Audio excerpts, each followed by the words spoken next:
아무래도 이제 제가 요즘 선교가 도대체 뭐냐 이런 질문을 계속 하게 됩니다.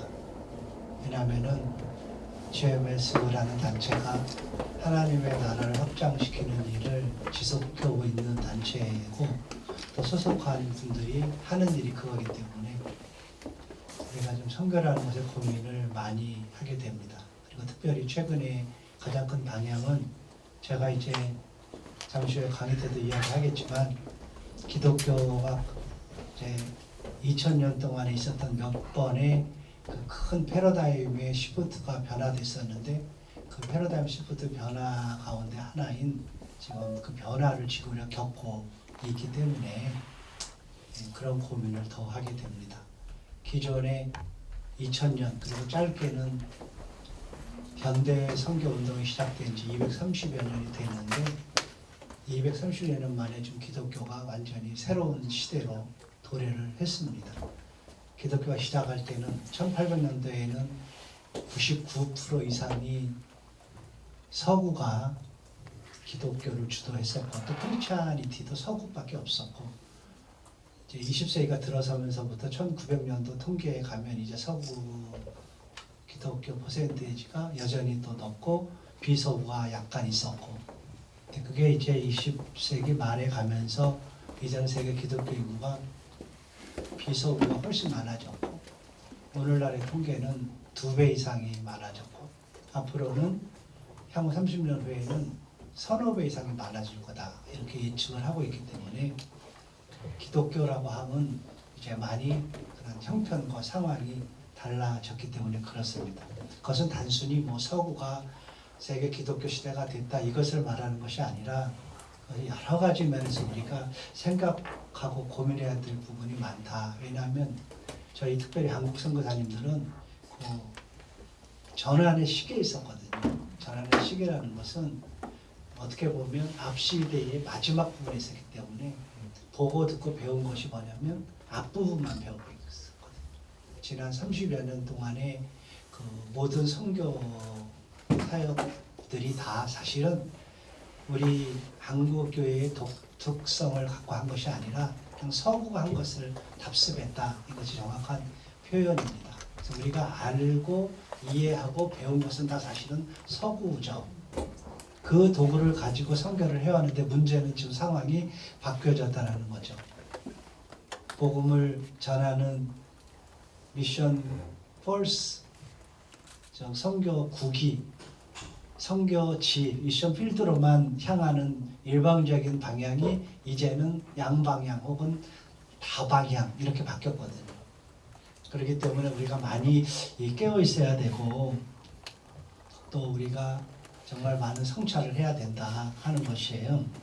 최근에 우리 한국교회가 작년에 종교 통계에서 이제 기독교가 개신교죠. 개신교가 여전히 한국에서는 최고의 크리스찬이티를 종교 비율이 높죠. 20%인데 불교가 17% 되고 천주교가 한 12, 13% 정도 되는 이런 차이를 보이고 있는데 그러니까 호감도에서는 기독교가 30%밖에 안 되거든요. 한국 사람들.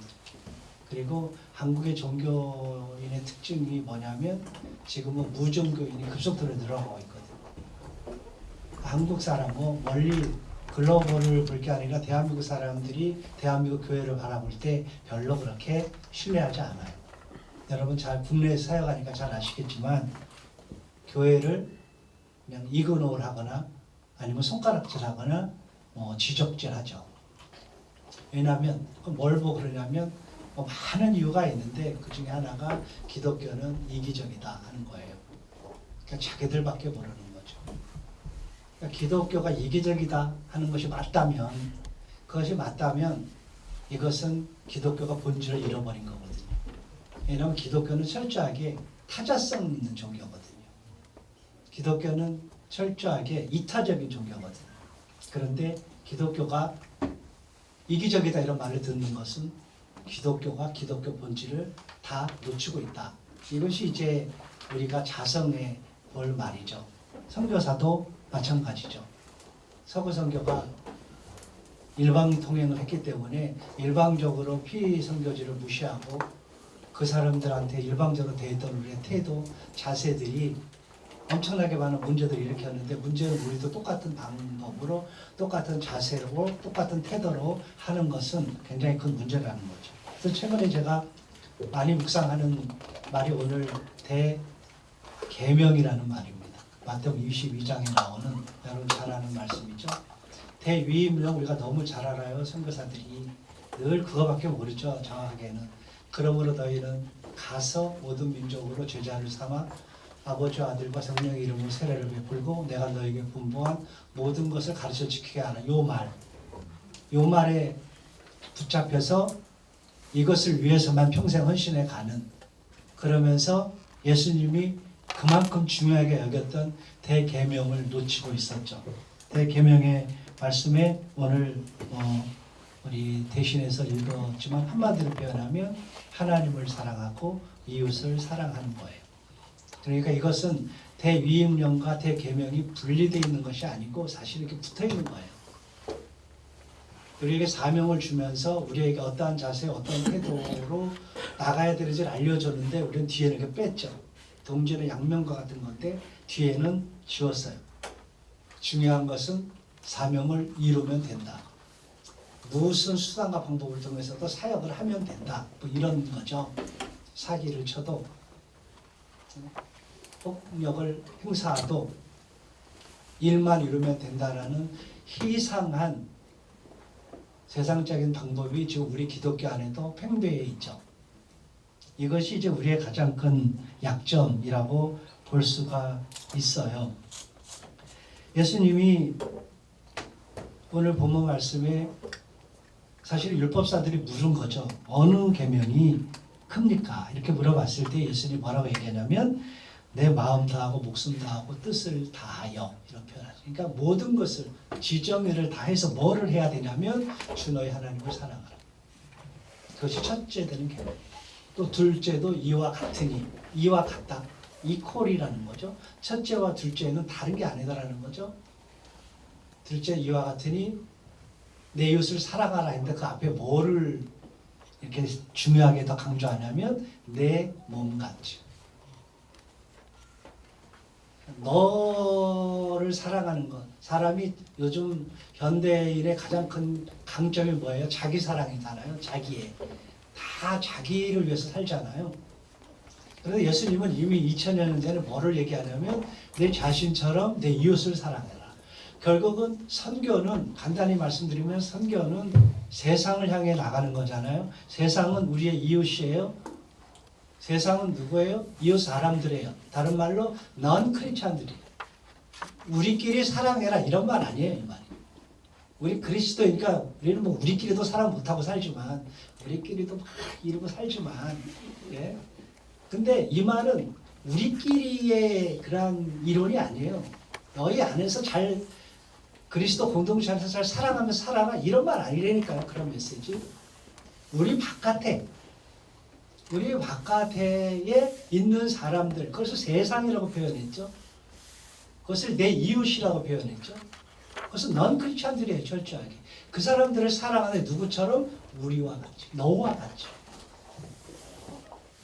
더 중요한 건 뭐예요? 하나님을 사랑하는 것만큼. 똑같다. 하나님 사랑과 세상 바깥에 사람이 똑같이 사랑한다. 단순히 선교가 화살을 바깥으로 향하고 있는 거다. 물론 한국교회가 최근에는 화살조차도 바깥으로 향하지 않고 내면으로 향하고 있지만, 자기 일을 위해서, 자기 교회를 위해서, 우리 한국 기독교를 위해서 화살표가 돌아가고 있지만, 그것을 바깥으로 화살 방향을 바꾼다 해도 여러분들이 세상을 향해서 이 국내 있는 이주민들을 향해서 사역을 하는 그 화살방을 돌리고 그들을 애쓴다고 해도 중요한 것은 그것이 아니라 그것을 향해 가는, 그들을 대하는 우리의 자세와 태도다.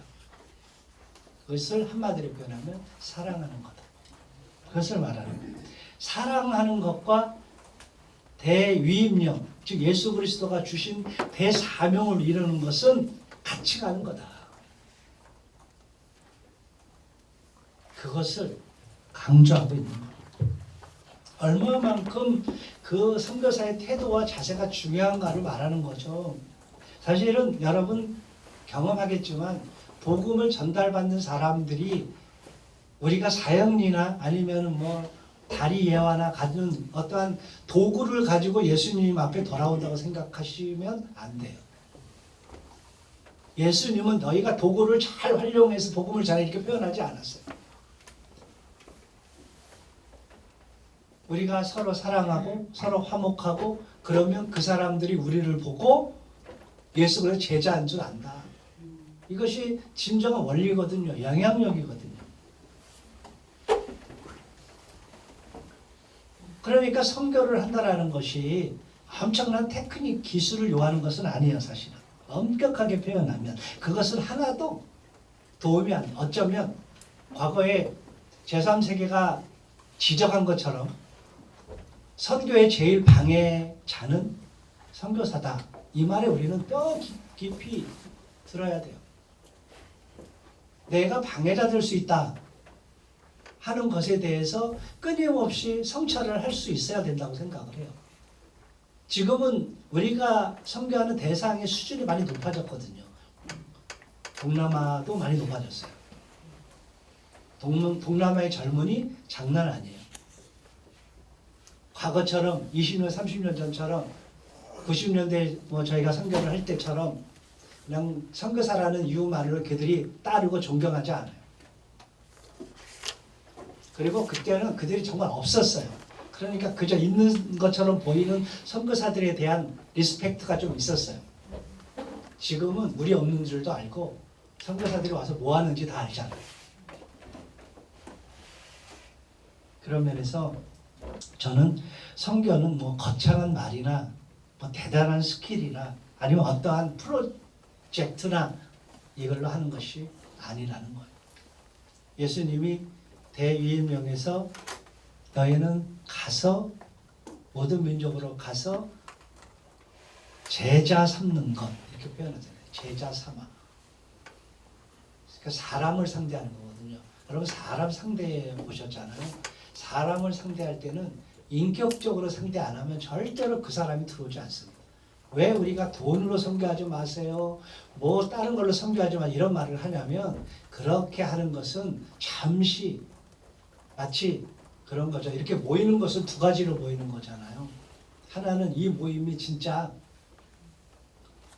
가치가 있고 여러분한테 메리트가 있어서 모이는 거고 또 하나 왜 모이는 줄 아세요? 가면 1박 2일 밥 주고 재워주니까 오는 거예요. 그 실제로 있어요. 일반 세상에서도. 그거를 좀 전문 용어로 떡고물이라고 해요. 예? 떡고물이 있으면 가요. 모이는 장소에 가는 사람은 떡고물이 있거나 정말 거기에 대해서 가치를 느끼고 가는 거나 두 가지거든요. 기독교의 강점은 떡고물 때문에 이루어지지 않아요. 가치 때문에 이루어지는 거예요. 가치 때문에 선교사가 되는 거, 가치 때문에 사역자가 되는 거죠. 그러니까 누가 가치를 쫓느냐, 떡고물을 쫓느냐가 평생 이렇게 본인들의 선택으로 가는 거예요. 그런 면에서 저는 대위임령보다 선교사들은 정말 대계명에 대한 묵상을 깊이 해야 된다고 생각을 합니다.